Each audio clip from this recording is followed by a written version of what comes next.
All right, the committee will come to order in accordance with Rule 3C of our committee rules. The chair notes the presence of a quorum.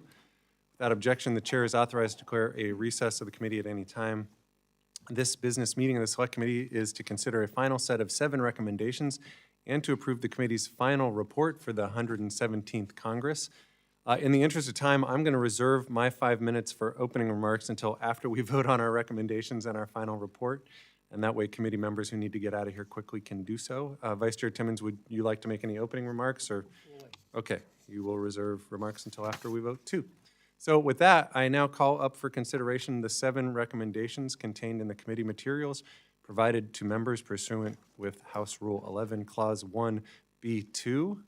I now ask unanimous consent for an en bloc consideration of recommendations 1 through 7.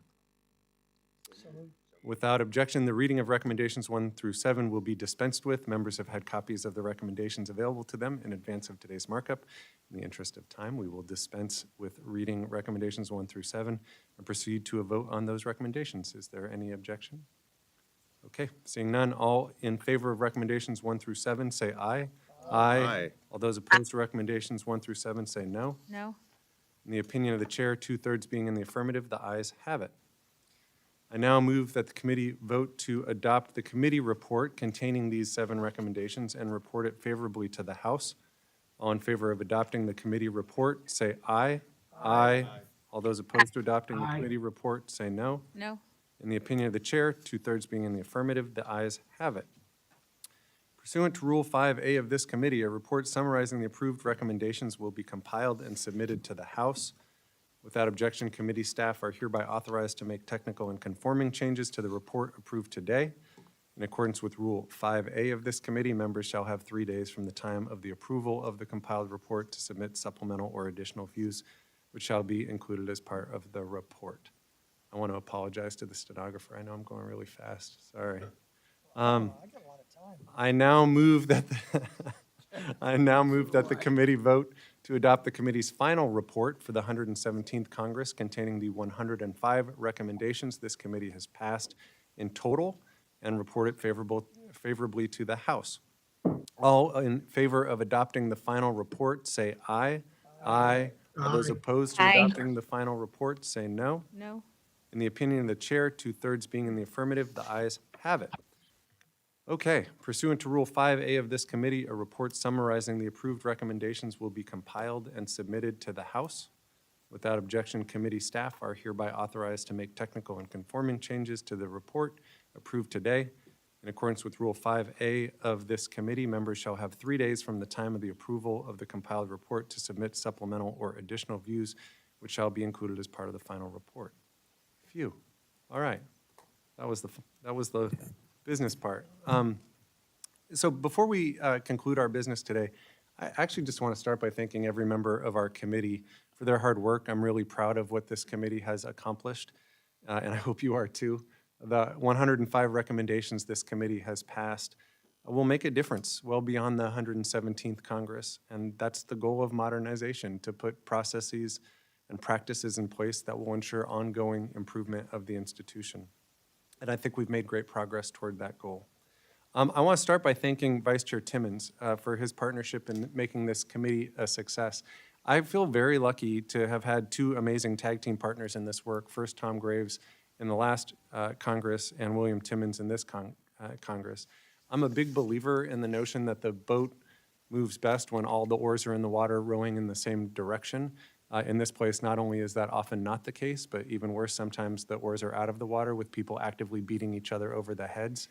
That has not been the case with William Timmons. I want to thank him for being a partner in trying to steer this ship. And there has not been a moment in these 2 years where I felt like this was not a collaboration, where I felt like this was not a partnership. And that is a testament to him and to his team and to the spirit with which he undertook the work of this committee. And I appreciate the fact that he shares my commitment to the notion that our committee's work isn't done, that each of us will continue to work to ensure that the recommendations we've made will be implemented.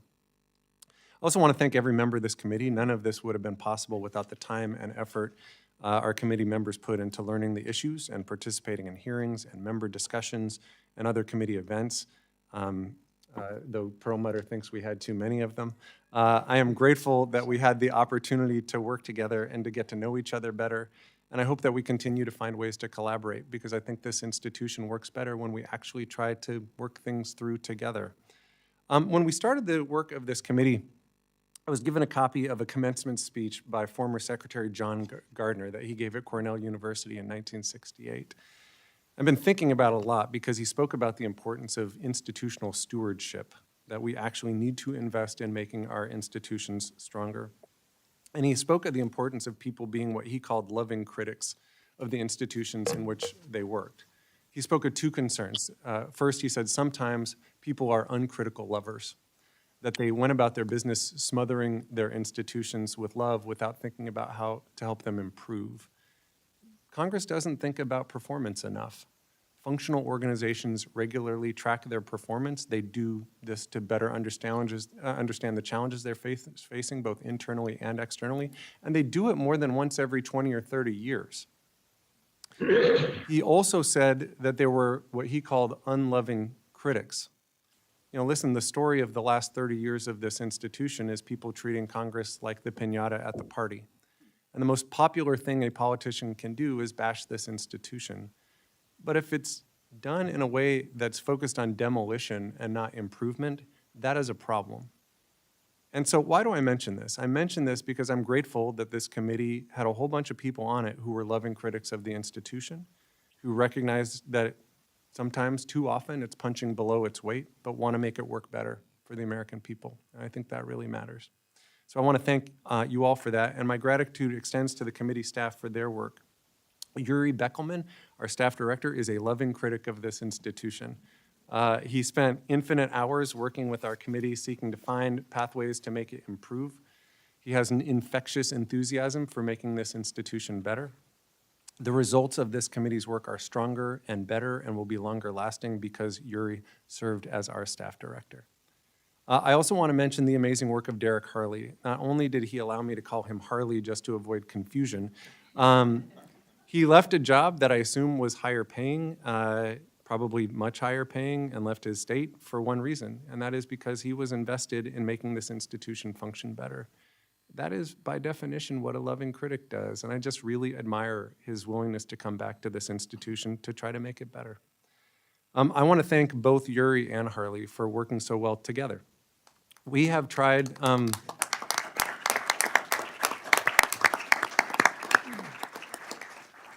So we tried something really different on this committee, one staff, not separate Democrats and Republicans, and frankly, it takes two special people to make that work, and we just applauded them, but I want to personally applaud them both for the courage to try something new and for the commitment to making it work. Marion Currender and J.D. Racky are amazing members of our team who are not only extraordinary academics, but now extraordinary practitioners. They are experts on congressional modernization in the modern era, and I look forward to reading their books, many books. We will try to find ways to sell them on Amazon without committee hearings to do it. Michael Massawer might have been the hardest working person on ModCom, turning big ideas into recommendations on paper. He is a hero of the committee for that. Devin Braun and support from GAO brought a professionalism to implementation that let us do what other committees haven't, which is turn recommendations into action. Susan Curran and Sarah Cronin helped tell a story about a subject that, frankly, some of us on the committee find cool, but not everybody finds cool. So thank you for helping to tell our committee story. Nick Hinman wrangled our members, secured our rooms, got our materials out, and made sure that our scrappy committee presented itself professionally. Ananda Bhatia was sort of the heart and soul of the committee, a staffer who came looking to the committee because modernization is the thing that she cares most about. And when the committee is reconstituted in 4 Congresses, I'm pretty sure she's going to be the staff director of it. I want to thank Andrew Wright and Heather Painter from my staff. Both have put countless hours into this work and have helped with everything from how we communicate about the committee's work to ensuring our recommendations are implemented. And Jolie Libert from my team has worked wonders with a schedule that, as we've learned in this committee, needs some work. And she has been masterful in helping us get the trains running on time. I also want to thank A.T. Johnson, who's been an outstanding partner from Team Timmons and was just a joy to work with throughout our process. So please join me in giving a hand to all of our outstanding staff for their great work.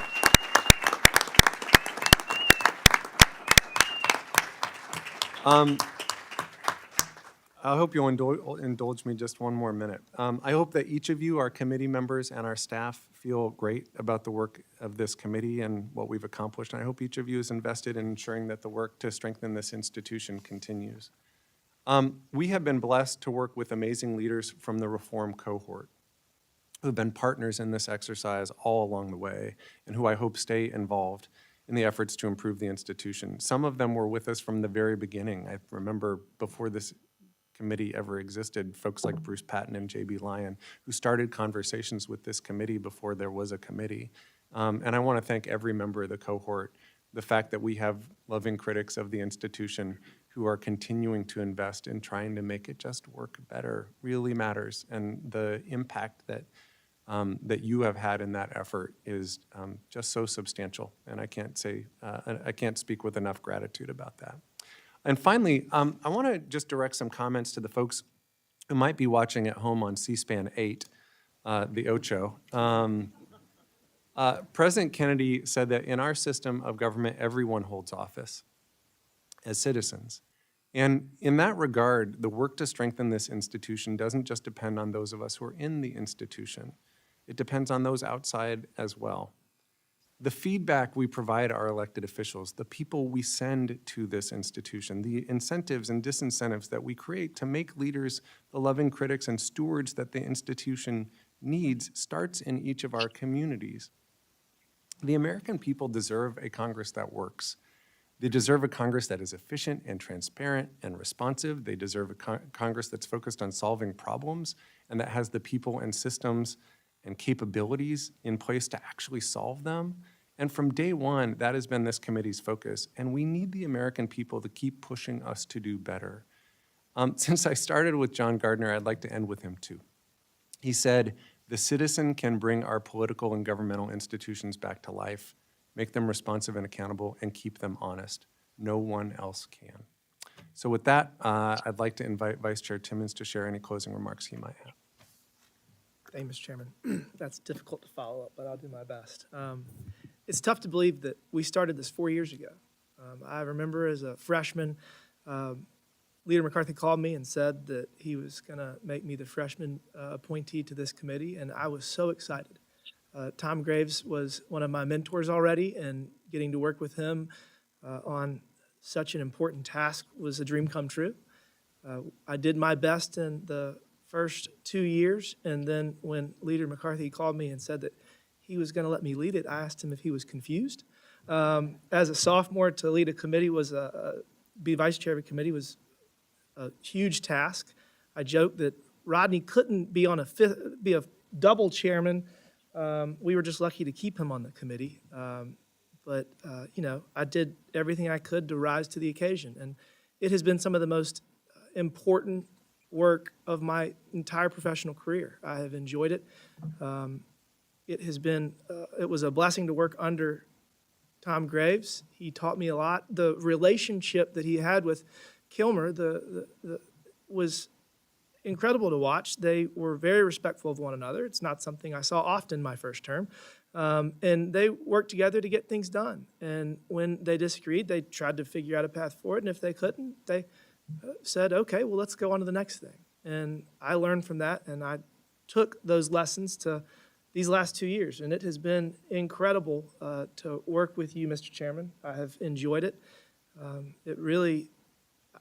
I feel that we have made a huge impact in healing this institution. And I think that, I know that our work is not done, but I think that the work that we have done thus far is going to pay dividends for years to come. And honestly, some of the work that we've done probably won't fully materialize for a few years, but it's gonna help change the way that this place operates, and the American people want that and need that and deserve that, and I'm looking forward to continuing it.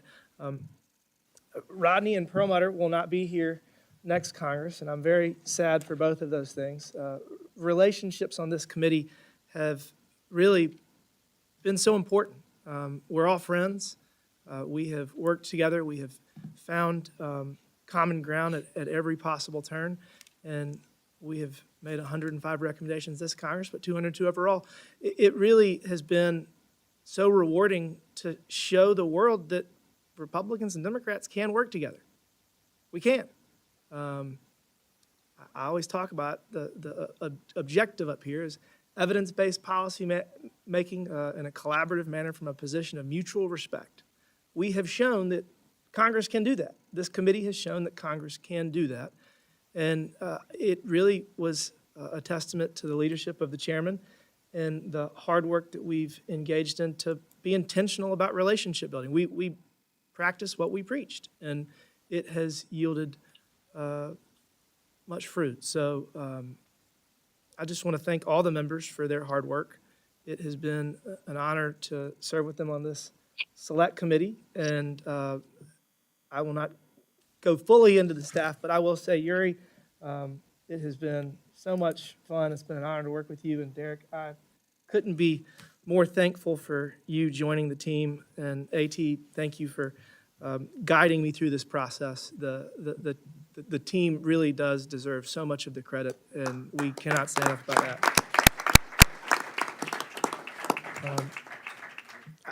I'll end with this. This committee has given me hope for the future. We have shown that we can get things done, that we can work together, that we can tackle very challenging problems and find solutions. And that's what the American people want Congress to do. And I think that our work will help Congress do that in the future. And I guess our work is not done. One of our recommendations is to continue this as a subcommittee on House admin, and I am hopeful that that will happen. I believe it will happen. And we will continue the implementation work, and we will keep a list of things that the next select committee, whenever that is, hopefully in 4 terms, will begin to tackle, because technology changes so often, and we need to be on the cutting edge to deliver the best results possible for the American people. And Mr. Chairman, thank you for everything. It's been an honor, and with that, I yield back. I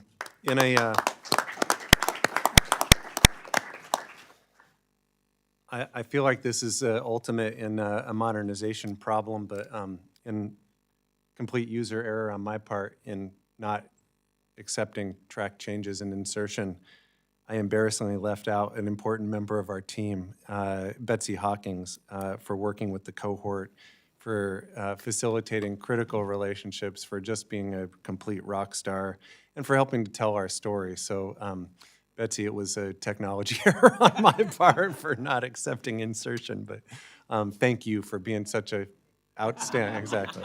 It's going to be a tech recommendation.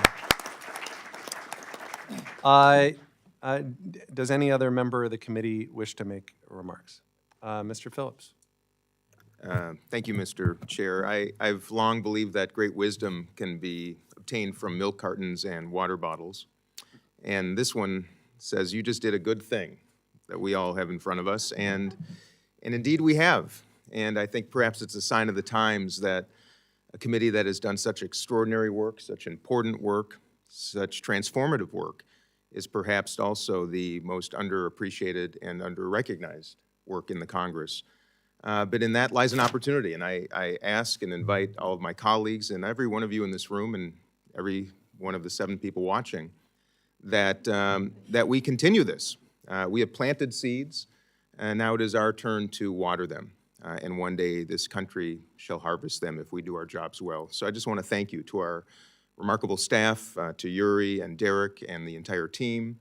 To you, Derek, you've been a velvet hammer in this work for many, many years, and without your leadership, we would surely not be in this position, and I treasure your friendship.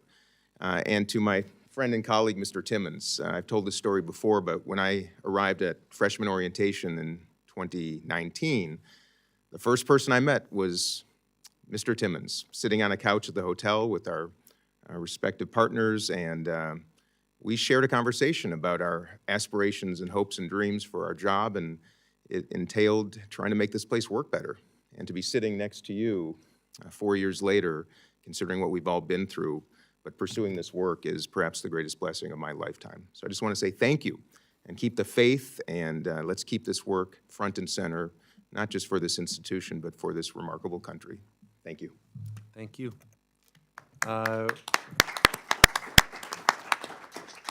Would any other committee member care to make any remarks? Okay, Mr. Perlmutter. Mr. Chairman, Oops, I got Mr. Perlmutter first, and then I got you. Just quickly, this committee has been doing things that I never thought we would do, and making recommendations about subjects that were off limits, and for change that is needed by the institution. Yesterday, I had an opportunity to speak with a number of members of parliaments from around the world. They were here as part of a program through the Ohio State University. And did I get "the" right? Okay. But I mean, I wanted to bring that up because part of what we want to do is take best practices from other legislatures around the world to improve the way we represent people. I mean, that's the bottom line. How do we best represent our constituents? And they were taking best practices from us. We were taking best practices from them. And so I just wanted to recognize the few of them that are here. If you all would just sort of say hello or stand up that from Ohio State University program. So anyway, it was, there were probably, I don't know, 10, 15 members of parliaments from around the world yesterday. And I think we can continue to take best practices from around the world. But, you know, serving with everybody except for Emmanuel Cleaver has just been an honor for me. And I just wanted to say thank you for the opportunity to be on this committee. Thank you. I think I heard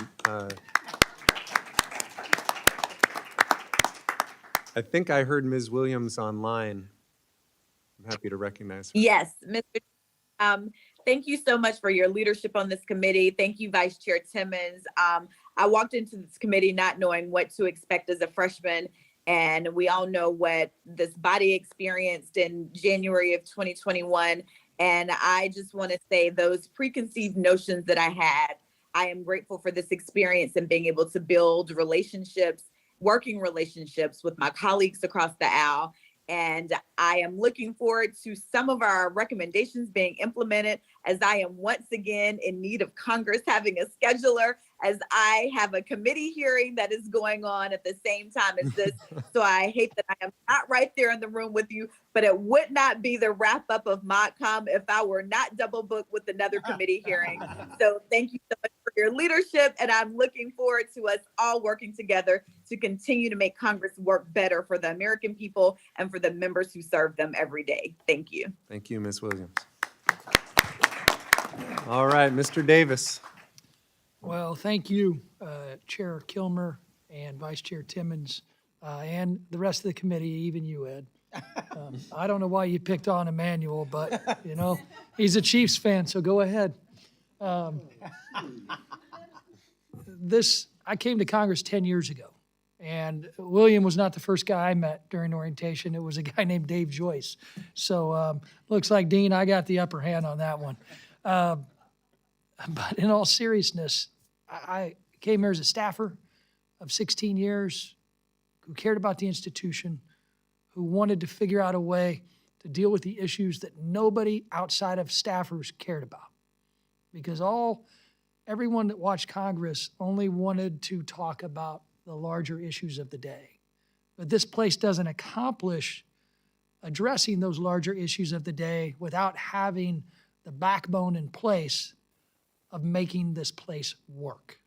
That's where all of the staffers that have been mentioned here come in. But let's also make sure that we say a thanks when we see them to all of the people who don't work for members of Congress, who are part of this institution in the CAO and the AOC and the Capitol Police, everywhere, because what they do in implementing the recommendations that come from us is what makes this place able to address those larger issues that we all came here to do.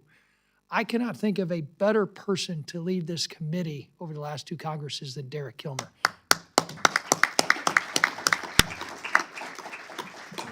Derek and I came in together, And in a world and an institution that has become so much more polarized than 10 years ago when I got here, his leadership, his ability to give everyone a voice that Vice Chair Timmons talked about, that I know Tom Gray has talked about, that we have witnessed and we've been a part of, is something that should not be considered as Herculean as it has been coming from you. You have shown everybody here and again, the 8 people watching on C-SPAN 8, you've shown what true bipartisanship's all about, what true leadership is all about. And I trust, and I know, and I hope that whatever voice I have when I leave this institution is going to be to continue the good work that you and Vice Chair Timmons and everybody on this committee has put forth in making sure that there is a structure and a commitment to be able to address the issues that we have yet to see come to fruition. And I hope to see it happen in a less bureaucratic way, that we can see movement and we can see progress. And I hope all of you on this committee are part of it.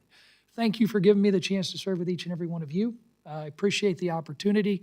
And as much as I hate to say this, I critically love Ed Perlmutter.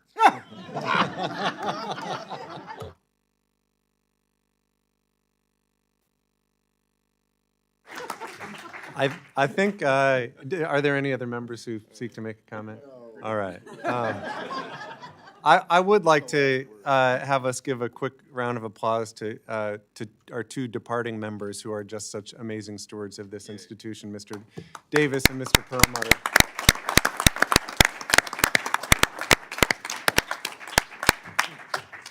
I was going to say the institution's not going to be as strong without you. It's certainly not going to be as entertaining without you. So with that, that'll wrap it up.